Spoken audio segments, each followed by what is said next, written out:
Good morning, everyone. Welcome as you join day 2 of our regional West Africa workshop on Africa Creates Jobs. We are giving a few minutes for all participants to join, and feel free to, as you are already doing, to say good morning, introduce yourself in the chat, and we will begin shortly.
Bonjour à tout le monde et bienvenue à notre deuxième journée de l'atelier régional pour l'Afrique de l'Ouest, Africa Creates Jobs.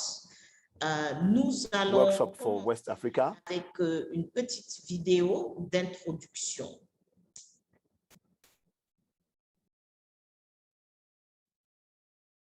Nous avons de précieuses ressources en Afrique. Il ne s'agit pas seulement de diamants, d'or, de pétrole et des terres. L'un des précieux atouts de l'Afrique est sa jeunesse. Alors, quel est le problème avec le marché du travail? Les bonnes compétences.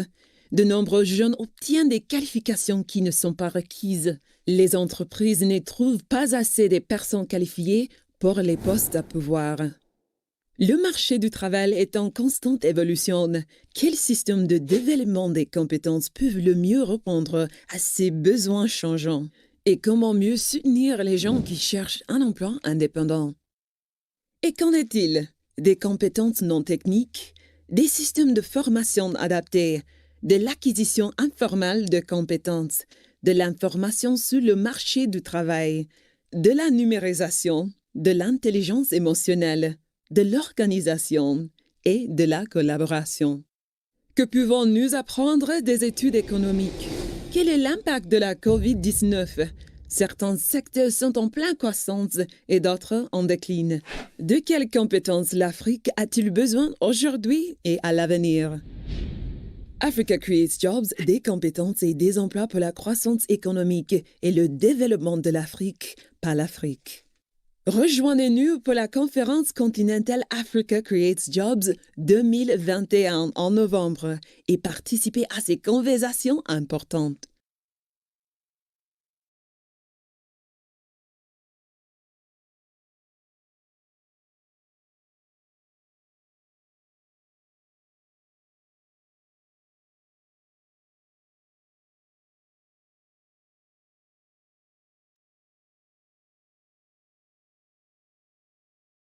We have valuable resources in Africa, not only diamonds, gold, oil, and land.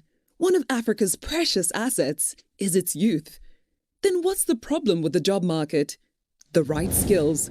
Many young people get qualifications that are not in demand. Companies can't find enough qualified people to fill jobs. The job market is constantly evolving. Which skills development systems can best meet these changing needs? And how can youth who seek self-employment be better supported? And what about soft skills, responsive training systems, informal skills acquisition, labor market information, digitalization, emotional intelligence, organization, and collaboration? What can we learn from economic studies? What is the impact of COVID-19? Some sectors are growing and some are declining. What skills does Africa need now and in the future? The Africa Creates Jobs Conference brings people together to find solutions. Africa Creates Jobs, skills and jobs for economic growth and development for Africa by Africa. Join us for the Continental Africa Creates Jobs 2021 conference in November and be part of these important conversations.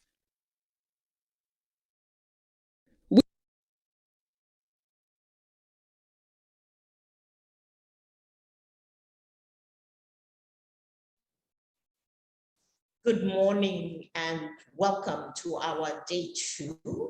And to get us started, I am Bienvenue à cette going deuxième journée de to notre atelier. Pour commencer, je vais give the floor donner la Ms. parole. We can have the slide for Ms. Hofu.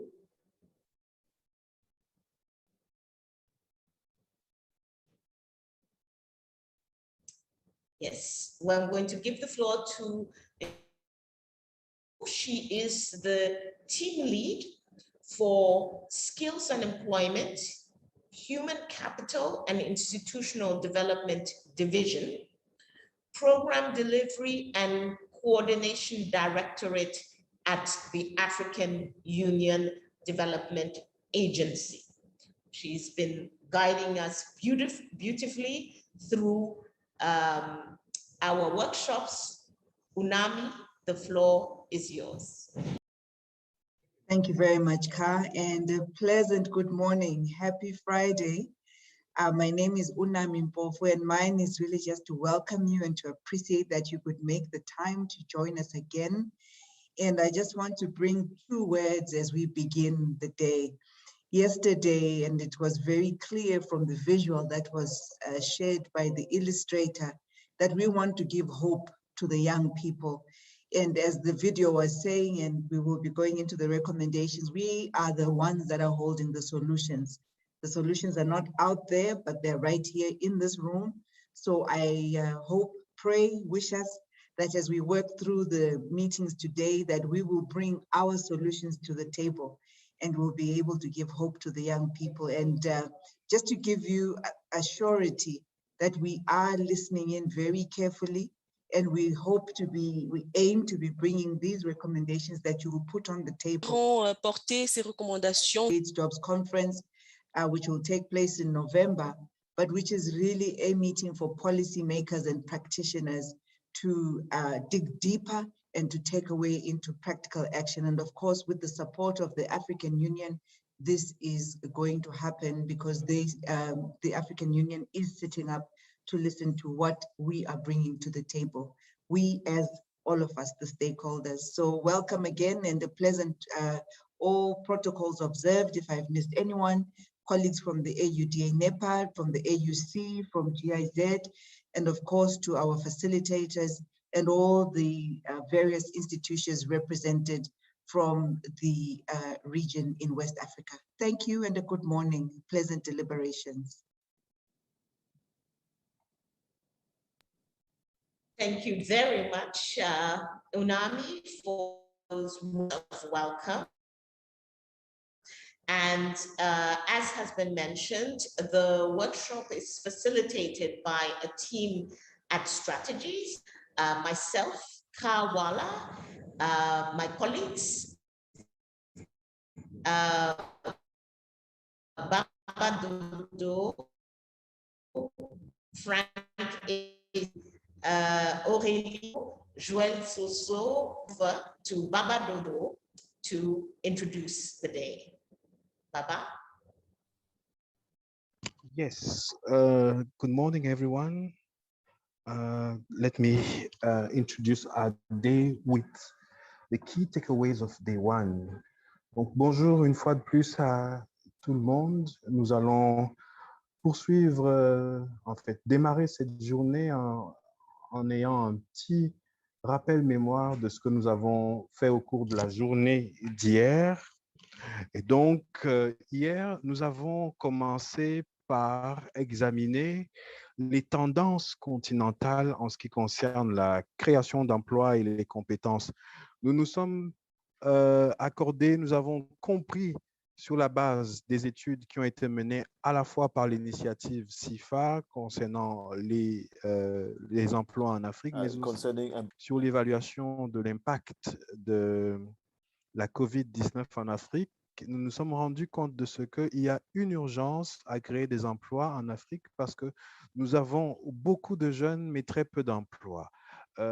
Et cela se caractérise notamment sur le plan des défis structurels de l'économie qui se répercutent sur le marché du travail.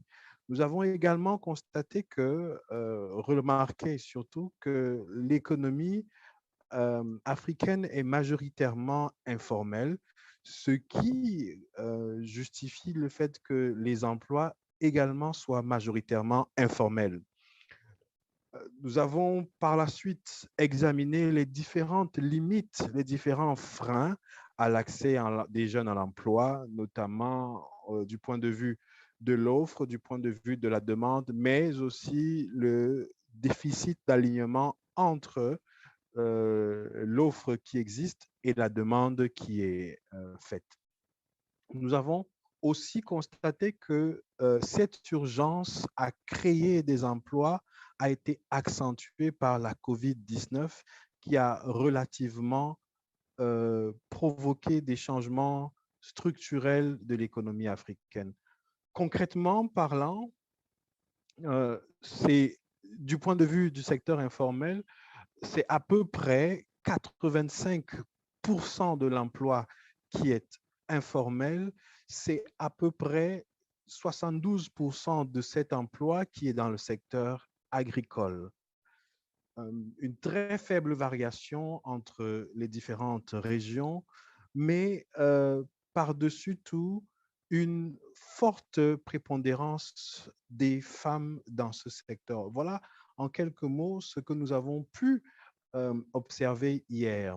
Pour ce qui est maintenant des différents freins de l'accès de ces jeunes au marché de l'emploi, du point de vue de l'offre, nous avons constaté que cela était relativement dû à une qualité médiocre du système éducatif, à des conditions sociales qui ont un impact négatif sur la capacité à maintenir à long terme des emplois, mais aussi un très faible lien entre les liens sociaux, capital social des jeunes.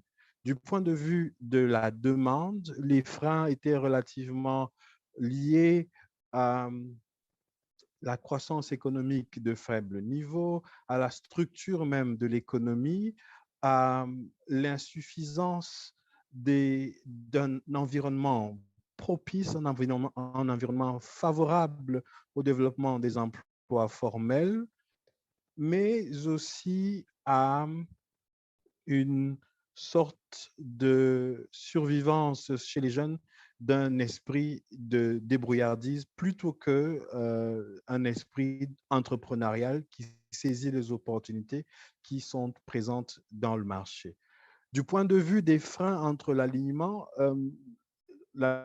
entre l'emploi disponible et les jeunes aux compétences disponibles, ce frein ou cette limite ou ce manque d'alignement est relativement dû à un problème de insuffisant accès à la bonne information, au coût élevé de la recherche d'emploi, aux perceptions négatives que les employeurs ont des jeunes et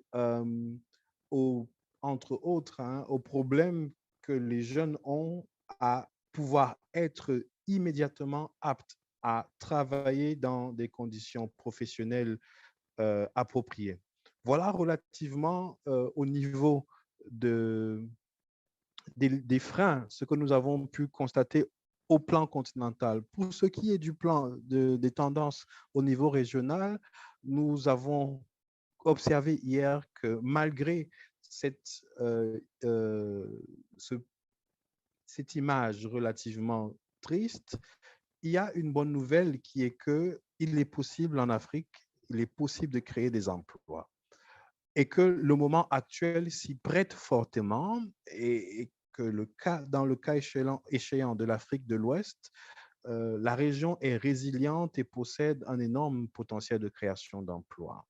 Nous avons donc observé les secteurs prioritaires pour la création de cet emploi et les tendances clés du marché dans la région. Et nous avons terminé avec un focus sur les caractéristiques du marché de l'emploi dans quelques pays, notamment 4 d'entre eux, qui ont fait l'objet des études de l'initiative SIFA. Concrètement parlant, les principaux moteurs de la création d'emplois en Afrique de l'Ouest sont donc l'économie alimentaire, l'agriculture non alimentaire, le secteur extractif et la fabrication, la construction, bien sûr, non moins important, le secteur des services. L'emploi porté par le secteur agricole, agroalimentaire est dominé par les secteurs primaires et tertiaires. Voilà relativement ce que les études nous ont permis de constater, notamment que le secteur agricole est la première source d'emploi, que la part d'agriculture a relativement maintenu sa prépondérance dans ce domaine, que les emplois dans le secteur des services ont augmenté dans presque tous les pays, à l'exception du Mali et du Sénégal, et qu'un essor du secteur industriel lié à l'expansion de l'activité minière informelle a relativement été constaté, mais par-dessus tout que la technologie constitue un véritable facteur de croissance de ces emplois. Voilà relativement ce que nous avons pu constater hier.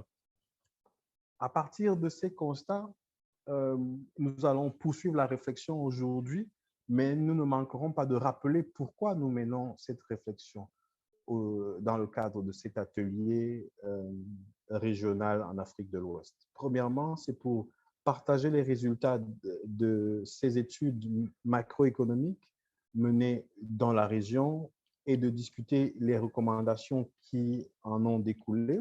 C'est aussi de partager de façon mutuelle les initiatives similaires avec un point d'ancrage sur les compétences développées qui ont cours dans les autres pays de la région ou même partout ailleurs, de façon à inspirer les acteurs que nous sommes en matière d'identification de bonnes stratégies de création d'emplois dans notre région.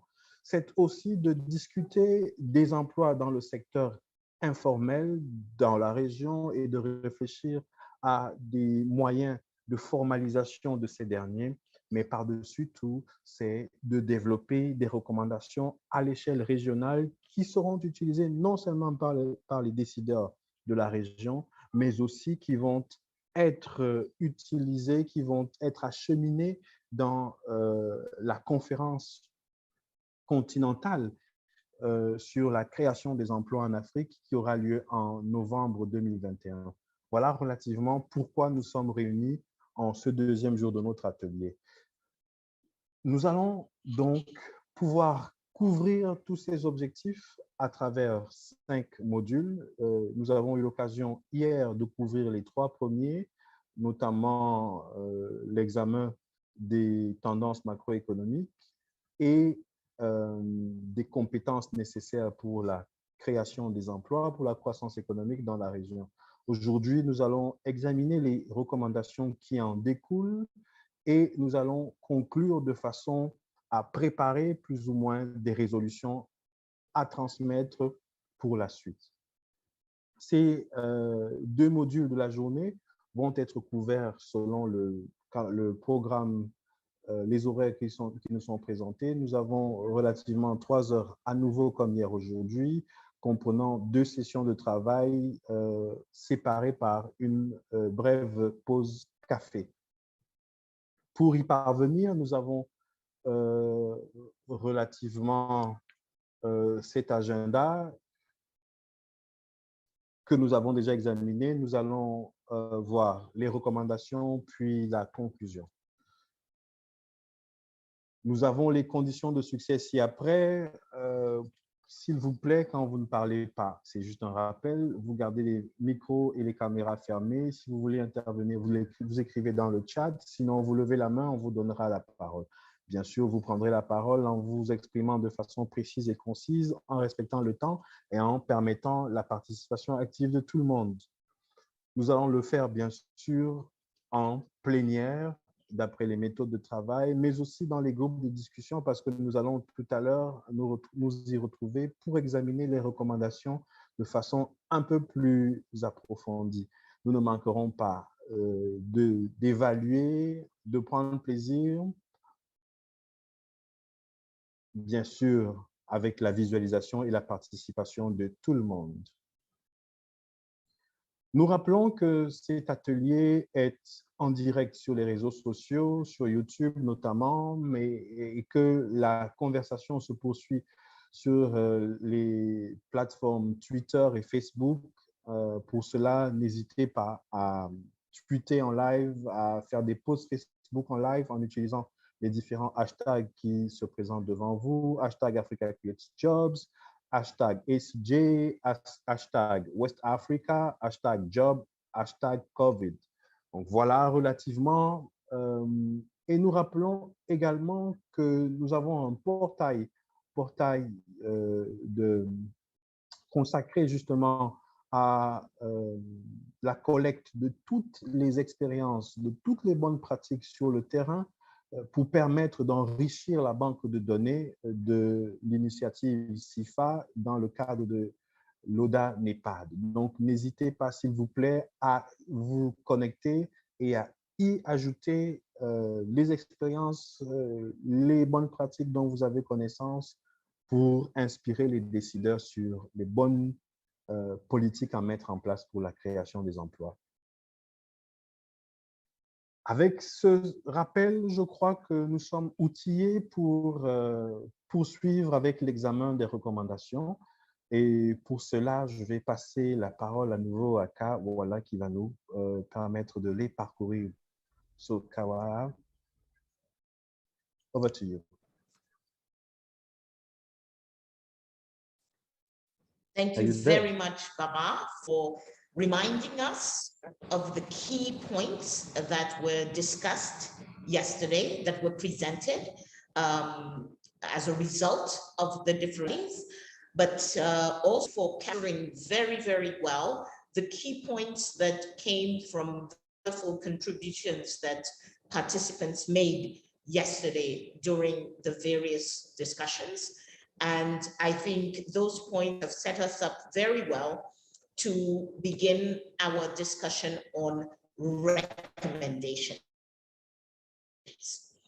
So what we are going to do in this module is, first of all, present to you the recommendations. These are the recommendations coming once again out of the studies. The studies did an analysis of the situation and then made recommendations to the different stakeholders. So we will present to you what has come out of the studies. Then we will go into working groups per stakeholder to be able to discuss these recommendations, to adapt them, to make sure they make sense to West Africa. We can add on, we can subtract, we can put into emphasis what is most important. And then we will come back into plenary to have a final document that will be the recommendation national to the continental ACJ.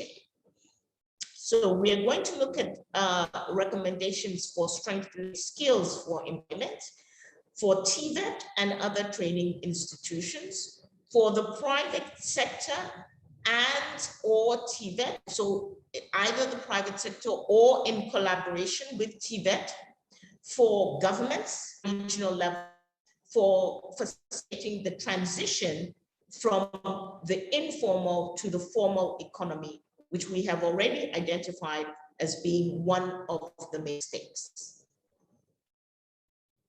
Next. So first of all, before we go further, we need to situate our recommendations within the continental framework. So the African Union has already established a plan of action for the African Decade for Technical, Professional, Entrepreneurial Training and Youth Employment. We are in that decade. It started in 2019 and goes up to 2028. So our work today is perfectly within the framework of the African Union Plan of Action. And that plan of action has 5 focus areas. One is strengthening labor market information skills. Yesterday, we had Mr. Baye Sarr from Senegal, who was insisting on the importance of getting good information from the labor market, of our member states being able to produce good market information on skills forecasting, on the anticipation system, on the quality of employment services and career guidance. Focus area number 2 is on improving quality and relevance of TVET in Africa for an ever-changing world of work. So we must continuously improve the quality and the relevance of TVET. It is also about enhancing equitable access to TVET for all. Today, we know we have TVET, but that access to TVET remains not equitable throughout our countries. Yesterday, we had several participants bringing up digital skills, blue and green skills in African TVET systems. These, we know, are key sectors that can promote employment. The digital economy, the blue economy, and the green economy are all areas where we need to improve skills to take advantage of the economy. The focus area number 5 on the continental level is fostering innovation and entrepreneurship in Africa. So here again, we had participants yesterday talking about the need for member states to invest in innovation and entrepreneurship. Private sector is already doing something. We need to increase what private sector is doing. We need to have member states and private sector partnering to foster innovation and entrepreneurship. Focus area number 6 is on strengthening governance, leadership, and management capacities at all levels. And we'll speak again about that in just a minute. Focus area number 7 is image building, advocacy, and social mobilization for TVET. So developing TVET such that it is not a place for people who have failed in the educational system, but it is a place, it is an option for people. It is a choice that leads to employment. Focus area number 8 is ensuring sustainable TVET financing mechanisms. All of what we are doing requires money, and we must be able to have financing mechanisms that ensure that we are producing good quality TVET sustainably. And finally, of course, a monitoring and evaluation system for TVET. These are the focus areas at continental level, and I think you can already see from our discussion yesterday that we are right in the heart of these recommendations. A quick summary of all the recommendations in the 4 areas. For TVET in West Africa, the major recommendation is to focus on technical skills that add value in the key economic sectors, that is the food economy, non-food agriculture, the extractive sector, manufacturing, construction, and services. The second key recommendation is digitalization across the board. Digitalization within the digital economy, but also digitalization in all of the key sectors, because we know that this also increases employment. Third, entrepreneurship. There must be a focus on training in entrepreneurship, on curricula in entrepreneurship that enable people to be, yes, self-employed, but self-employed in a way that actually establishes and grows businesses. For the private sector, the summary of recommendations are in investing in leadership, analytical skills, decision-making, change management. We saw, especially with COVID, that private sector companies did not have enough people who had strong analytical skills, who had strong decision-making skills, who were capable of looking at the situation in which they were faced and developing a change management strategy. So that is important for private sector. Digitalization, both training and access, is also important. And then partnering. No one stakeholder can do this alone. It is important for private sector to partner with TVET and government in order to upskill, reskill, and increase labor-intensive production. For government, recommendations as concerns the informal sector is one that we should increase social protection of informal sector workers. The informal sector is there, it is not going away, and we have to look at how already to protect the workers within the informal sector, which we saw yesterday in the West Africa region, represents 92% of workers. Secondly, is that we must develop programs that lead to formality for companies operating in the informal sector. The long-term solution, the sustainable solution, is that we must progressively move from informality towards formality. And governments need to have programs that accompany informal sector companies in doing this. Then we must recognize informal sector apprenticeship, recognize the skills that are in the informal sector, provide incentives to standardize and formalize it. And then finally, overall for government as concerns the economy as a whole, one is that there must be significantly more investment in economic infrastructure, transportation, communication, logistics, all require government investment so that the economy as a whole can grow, create companies which create jobs. Secondly, is to develop specific policies for growth in the key sectors that have been identified. Specific policies that help companies to grow in the food economy, in the non-food agriculture, in the extractive sector, and so on. Then thirdly, it is governments to build the ecosystem.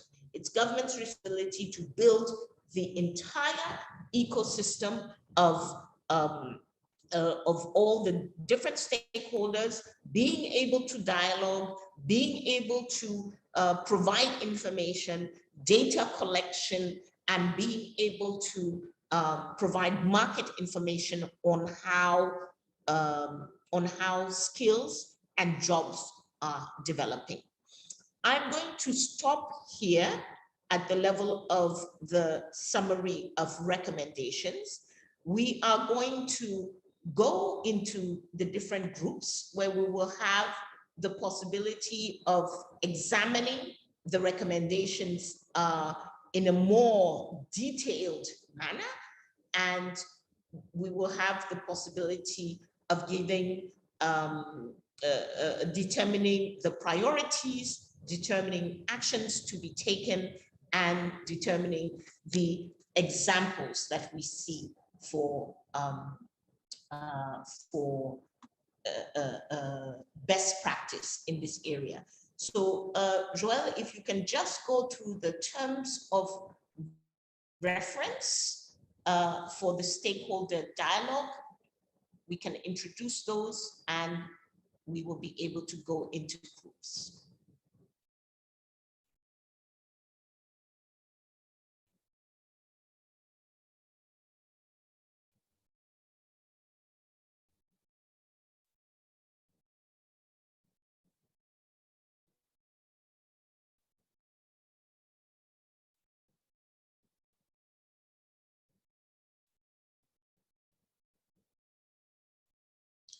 Thank you.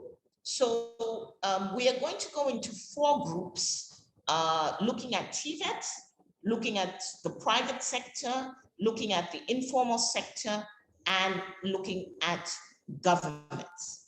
The 3 groups will be working in English, group 1, group 2, and group 1, group 3, and group 4 will all be working in English. Group 2 on the private sector will be working in French. We have a pre-selected you into groups. If you happen to have difficulty working in your group, please inform your facilitator. But for the most part, please try to remain in your groups. And in the groups, we are going to be discussing the recommendations that have been made, and based on those recommendations and your working experience in West Africa, in each group, we will determine the 3 priority recommendations to improve and upgrade skills and create jobs at the regional level and at the national level. We will also discuss 1 to 2 things that the African Union and ECOWAS need to do to ensure successful implementation of these recommendations. So what does the regional body need to do, and what does the continental body need to do to ensure implementation of these recommendations? And in the group, if we have 1 or 2 examples of good practice, that are already taking place within the region, we will enumerate those as well. So these are the terms of reference. We do ask that during your reflection, you take into account the diversity of the population that is in need of skills and in need of jobs. So it's important to take into account the fact that we have young people and old people. We have rural and urban populations. We have women whom we have seen are disproportionately affected by unemployment. We have people living with disability who need to have access to skills opportunities and to jobs. And we have people living in fragile environments. Yesterday, we saw that West Africa is a zone very affected by conflict and by crisis. So for those who are living in the parts of the country where there is conflict, where there is insurgency activity, what are we providing in terms of skilling, in terms of job opportunity, precisely so that these fragile environments begin to stabilize. And finally, we have said across the board, it is important to take into account digitalization. So those are our terms of reference. We are now going to go into our groups, and in each group, you will have a facilitator who will be able to guide you through the process. Linda, take us to groups. Thank you.